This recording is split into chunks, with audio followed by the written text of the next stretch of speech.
با مقصد استفاده ثمرناک و صرفه‌کارانه منبع‌های برقرارشونده انرژی در شهر اسفره تدریجاً جاری نمودن پنل‌های آفتابی وسعت می‌یابد. استفاده نیروی آفتاب همچون منبع تازه انرژتیکی امروز یکی از سمت‌های مهم سیاست انرژتیکی کشور به حساب می‌رود. در این زمینه کارمندان ریاست اگنتی نظارت دولتی انرژتیکی نزد پرزیدنت جمهوری تاجیکستان در منطقه سوخت با اشتراک نمایندگان مقامات اجرایی محلی، حاکمیت دولتی و متخصصان ساحه در بین اهالی، صاحبکاران و مؤسسه‌های اجتماعی کارهای فهماندهی را به راه ماندند. ضمن واخوری‌ها به ساکنان دایر به برتری‌های استفاده پنل‌های آفتابی، طرز درست نصب، قاعده‌های بی‌خطری و صرفه نیروی برق معلومات مفصل پیشنهاد کرده می‌شود. باعث قناعتمندی است که امروزها در یک قطار کارخانه‌های خرد استحصالی، مرکزهای خدمت‌رسانی و منزل زیست مردم با درک مسئولیت از پنل‌های آفتابی وسیع استفاده می‌برند که باعث صرف نمودن نیروی برق می‌گردد. تاکید گردید که پنل‌های آفتابی نه تنها به کاهش یافتن خراجات نیروی برق مساعدت می‌نماید، بلکه در تامین برق استوار مخصوصاً در موسم تیره‌ماه زمستان نقشی مهم می‌بازد.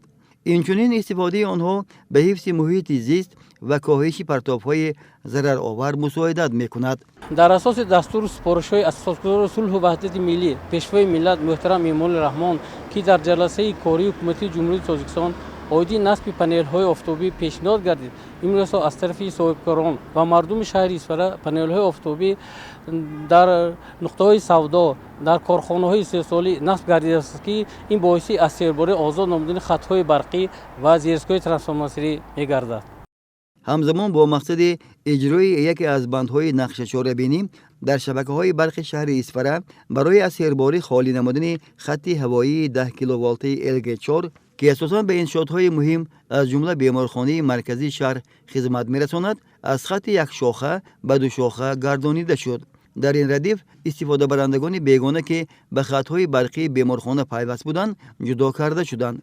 این امکان فراهم آورد که تأمینات انشاءات‌های مهم با برق باز هم بهتر گردد. مسئولین ابراز داشتند که چنین تدبیرهای فهماندهی من بعد نیز ادامه یافته، جلب بیشتری اهالی به استفاده منبع‌های برقرار شونده انرژی یکی از هدف‌های اساسی محسوب می‌یابد. استفاده پنل‌های آفتابی در شهر اسفره همچون قدمی استوار در راه تامین امنیت انرژتیکی و رشد انرژی سبز ارزیابی می‌گردد.